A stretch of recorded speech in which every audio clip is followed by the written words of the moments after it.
I just think it's too hard for teams to go invincible. I know we saw Leverkusen do it a few seasons ago, but yeah, I just think for Bayern, it's too tall of an order for them. Interesting at this stage of the season. We've got quite a few undefeated sides in Europe's top 5 leagues. Barcelona, probably no surprise there, top of the table in La Liga. Elche, I don't think you would have picked them at the start of the season, 4th in the table. What a start for them. Bayern Munich, they've been brilliant both in the Bundesliga and the Champions League as well. Some big wins in there. Borussia Dortmund, 2nd in the table. They're still undefeated. Juventus, they've conceded loads of goals, but they are still without a defeat. 3 wins and 2 draws for them, 4th in the table. Atalanta there, 2 wins, 3 draws, no defeats, puts them 6th. Cremonese, another one of those you probably wouldn't have guessed. Promoted side, 2 wins, 3 draws and no defeats, has them 7th, but most importantly, no defeats. And Crystal Palace, 19 games unbeaten, stretching back only Premier League side last season. What a great performance from them so far. And this is what they're up against this weekend. Dortmund are playing Leipzig, tricky game. Inter Milan taking on Cremonese. You wouldn't have had that down as Cremonese being the undefeated side. That's on Golazo Network. Eintracht Frankfurt against Bayern Munich should be a good one too. Atalanta Como also on Golazo. I think you're commentating on that one, Witty. Yes, indeed. So we'll enjoy watching that one. Deportivo Alaves for Elche. Crystal Palace, they're away as well against Everton. Sevilla, Barcelona, and Juve against AC Milan. Let's start with Barca. They're up against Sevilla, top of the table, doing what they need to do, but they have shown a bit of a frailty against lesser sides so far this season. Yeah, they haven't been as consistently dominant over the course of the season. And now, obviously, we'll get to this later on. The news of Lamine Yamal going to be out for the weekend as well. And I think there is kind of this feeling that Barca just haven't quite hit the heights as yet. We saw it in the game against PSG in midweek, where I think some of the issues that they have with being as aggressive as they are, and I have no problem with the high line in theory. I just think you look at the 2 goals, you see one center back is halfway into the PSG half, and another where Joe Koundé is halfway into the PSG half. You go chasing, it disorganizes everything, and all of a sudden you're defending with 50 yards behind you. I think it's how aggressive they are, but you look at even the game against Sociedad. Honestly, their worst performance is not on the screen here. Is their game against Rayo Vallecano early in the season, where they were pretty soundly outplayed by Vallecano. So has not been fantastic and for them in terms of the start to the season, but they are still getting in that rhythm in La Liga. You see 3 consecutive wins for them in La Liga. Sevilla is its own game. Matias Almeida in charge. We know about the man-to-man market. We know how aggressive they are. So I think this game will definitely be on a knife's edge. Let's jump over to German football. Another game that's going to be on a knife's edge. It's a top 4 battle between Bayern Munich, who are away from home, against Eintracht Frankfurt, who started the season very brightly. I think of all of these big teams that we're talking about who are undefeated, Bayern have looked very ominous, both, as I said, in the Bundesliga and in Europe as well. Correct. I think we're showing teams that are unbeaten, but this is, for me, the team that has been the most dominant. Game after game after game, 3 and 4 and 5 goals, and Kane and Diaz and Olise going at you and going at you. 5-1 against Paphos, 4-1 against Werder, 4-1 in Hoffenheim. Chelsea, they beat pretty soundly as well at home in the Champions League. So now we'll see if this can continue in the Bundesliga. 2 difficult games coming up. Obviously, have Der Klassiker after that. But Eintracht have, as you mentioned, gotten off to a good start. We know that they believe in their model of regeneration, of selling and buying and selling and buying, and they're at it again. So I think this will be a difficult game, but man, it's so hard to see who's going to slow down this Bayern side, especially with Kane in the goal-scoring form that he's in. 17 goals from 9 games is preposterous. Arguably, the game of the weekend in Germany is Borussia Dortmund, who are 2nd in the table against Leipzig, just 1 point between them. Have you been surprised at how Dortmund have started this season? Because there were signs towards the end of last season that Kovac was starting to figure it out. They raced up the table, didn't they, late on?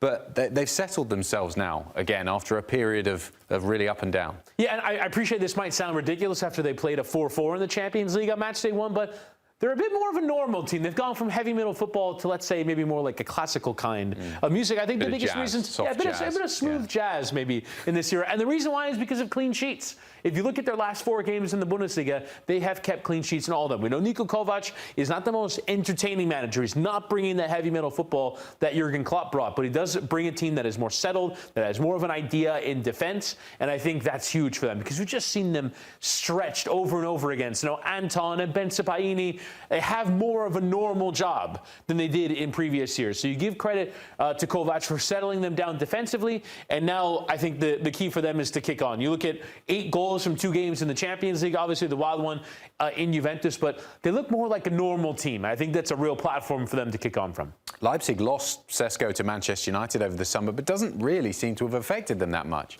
Yeah, I mean, look, last year they were a team that missed Europe altogether, and so I think they needed to go again, getting rid of Openda to Juventus, getting rid of Sesko, getting rid of some of these key, obviously Xavi Simons departs as well. So I think they had to get back to basics. I think Red Bull in the overall as an organization needed to figure out who they were going to be in the longer term, because we saw Salzburg struggle, we saw Leipzig struggle, and so I think they had to get back to basics, and they, I think, without European football, are more consistent in the Bundesliga week in, week out. The big game in Italy this weekend sees an undefeated record go on the line. Juventus up against AC Milan. Juve, as we said just there, they've been really shaky defensively in some games, conceding a lot of goals, but ultimately they're not getting beaten.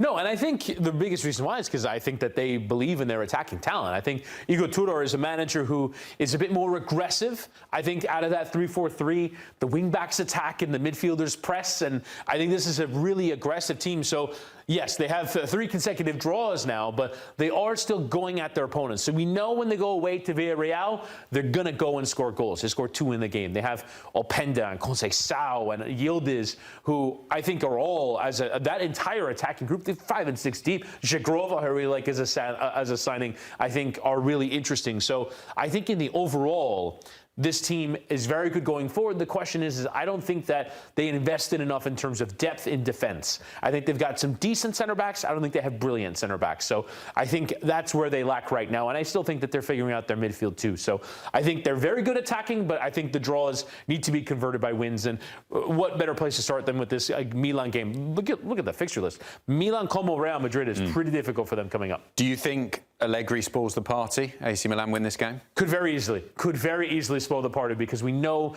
that Milan, without the distraction of European football, they'll have been able to sit back on the couch, and well, he's wearing the Juventus jacket there. Obviously, that was his last stop, but I think he'll have been able to sit on the couch, watch Juve play, study them. His players would have been able to do the same. They have a week off in between games, whereas Juventus are in the middle of the grind of Champions League and games, and that's the advantage that Milan have this season, is they're not playing in Europe, so they'll be fresher for the game at the weekend, and I think it could very easily make it tell for them, because they've not just won games. Allegri is known for playing some pretty defensive football. They played some beautiful stuff this season. What a time to be alive if you're a Crystal Palace fan. Yes. Undefeated for a long, long time. The first win in Europe in midweek. Playing beautiful football. They love the manager, Glasner, as well. They're up against Everton, and you'd have to feel that they're comfortable favourites going into this one. Yeah, it's such a weird thing to talk about Crystal Palace as comfortable favourites going into a game, because they almost never are. There are games that are competitive, but Oliver Glasner, who you see there, I think he's talked about it. He's talked about not necessarily fitting what he believes onto a team. It's about taking his group of players and figuring out the best solution. And we know how rock solid they are with that back 3. It's incredibly consistent.